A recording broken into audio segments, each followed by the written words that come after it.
are tons of exotics in Destiny 2, over 100, and even more ways to build each and every one. But some exotics are better than others. Or are they? Let's make a build with every single one at a time. This is Destiny Builds A to Z.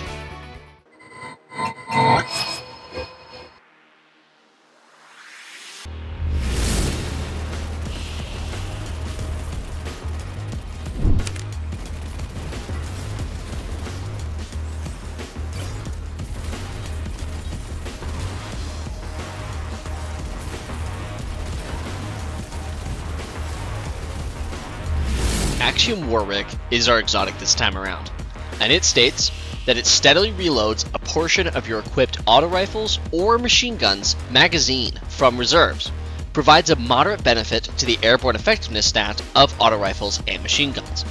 So the correct way to build into this isn't just to think of it as an auto-loading factor, but something that continues the firing of an auto rifle or a heavy machine gun. So we're going to be looking for perks on our weapons that are all about sustained fire, and which is why multiple exotics work well with this, like Tommy's Matchbook and everything. However, I'm going to provide a link to Plunder the Booty's video.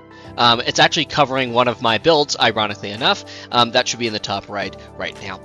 But besides that, remember to be looking for things like target lock or onslaught type of perks, type of things like that, where the more we have in the magazine, the more effective they are. Speaking of which, one of our weapon choices is going to be the Aras Arago 4. The reason why we're thinking of this is primarily because of its able to roll onslaught, where final blows with this weapon increase its rate of fire for an improved duration. The nice thing about this is that just because, since you don't have to reload, you can just continue firing with this. It's going to feel better when you have more ammo in the magazine, and our Actium War Rig is helping with that. Our other perk is Rewind Rounds, where when this weapon's magazine is empty, it more effectively refills from reserves based on the number of hits. So this is a random roll from a world drop, so I understand it's not completely farmable. However, if you guys find this roll, this is exactly what I think you should be looking for. For our second choice, we have the Riposte, mainly because it's farmable through the Crucible if you want to do comp, but it is not requiring any wins or anything like that. You just got to do your 7 placement matches, and then you can start focusing this thing. However, the role that I have here is Repulsor Brace, where defeating void debuff targets grants an overshield that lasts for an improved duration. Then I have Target Lock, where damage increases by an improved amount the longer this weapon remains on target. The reason why we want something like Target Lock is because with Actium War Rig, we're able to get further and further into the magazine and proc Target Lock times 5 for a pretty large damage increase for single target damage. But if you also found something with, say, Repulsor Brace and destabilizing rounds, that would also be highly effective for this build, as we're kind of just extending the magazine, and our primary is going to act primarily as our add clear weapon. For our subclass options, you can choose whichever super you would like here. I chose Sentinel Shield. I just prefer it. I think it's a bit more fun. However, I understand that Twilight Arsenal is probably the more popular pick, and it is pretty good as well, so you can choose to use this if you would like to. I wouldn't recommend Bubble, as it's kind of gotten nerfed really to the ground lately, but it is an option if you would like to use that. Our first ability of choice is the Rally Barricade. You can go with the Towering Barricade if you prefer. However, the Rally Barricade is nice just to be able to shoot over the top of for a lot of PvE content, and if you kind of move yourself a little bit finagled to the left or right, you can make it so that you're not getting hit at all by enemies, as well as you're taunting them. So everything should be kind of just running at you, and you can kind of set up like you're just a turret. I have Strafe Lift for our jump. You can choose whichever one you would like here. I have Shield Throw. This is because when we throw our Shield Throw, we get Overshield for each of the targets that we hit, and that's going to play into our first aspect. Then for our grenade option, we have the Suppressor Grenade. The reason I'm choosing the Suppressor Grenade is that it allows us to stun an additional champion type with its suppressing ability. However, in anything that doesn't have Overload champions, you can use whichever grenade you would prefer. Void Wall and Vortex Grenades are my favorite for this build. For our aspect, we have Controlled Demolition, where hitting a target with a Void ability or Volatile Explosion makes them volatile. Further damage to a volatile target causes them to explode. Grants you and nearby allies health when volatile targets explode near you. So this is just going to make it so that our abilities are doing a little bit more damage and a little bit more consistent. So like I mentioned, that Void Wall is going to cause multiple volatile explosions to be procced and damage off of, where the Suppressor Grenade will just apply volatile with us. Then we have Offensive Bulwark. While you have an Overshield or inside Ward of Dawn, your grenade charges significantly faster, you have increased melee range and damage, and melee final blows restore a small portion of your Overshield and extend its duration. You gain an additional shield throw while in Sentinel Shield, hence why I just chose the Sentinel Shield super. So this is going to make it so that our grenade ability comes back much quicker every time we have an Overshield. So we can just throw our shield, get an Overshield, and increase our grenade recharge rate through that, and making it so that we can throw more grenades and get more volatile rounds for our weapons. For our fragments, we have Echo of Vigilance. Defeating a target while your shields are depleted grants you a temporary Overshield. So the reason why we're choosing this is because even with Devour, if you're getting hit by a target and you're low health and you kill something, you will proc Devour as well as get an Overshield again, therefore proccing Offensive Bulwark yet again. So it's just making our Overshields a little bit more consistent and easier to get. Echo of Starvation. Picking up a Void Breach or an Overpower grants Devour. So this is going to be our main method of receiving Devour, so just creating orbs and picking those up is going to be our main method of healing off of kills. Echo of Instability. Defeating targets with grenades grants volatile rounds to your Void weapons, hence why we wanted a Void LMG as well as a Void Assault Rifle. So this will make it so that when we get a kill with our grenade, we'll get volatile rounds, and the volatile rounds will proc on our weapons that allows us to stun shield champions. Echo of Undermining. Your Void grenades weaken targets. So this will actually be able to proc on contact. So with the Suppressor Grenade, if you were to throw it at a target and it hits them, the impact will weaken them. Then the explosion of the grenade, your primary form of damage with the grenade, will cause them to, explode. And that'll make it so that our grenade feels just a little bit more consistent in actually killing targets even into late game with the Suppressor Grenade.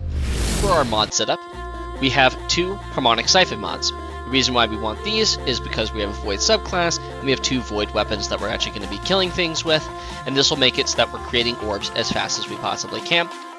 For our third mod, we have Heavy Ammo Finder, which is going to increase the drop chance of heavy ammo when we kill stuff. We're going to be using our LMG as much as we possibly can, so this is just something that we need to put on the build.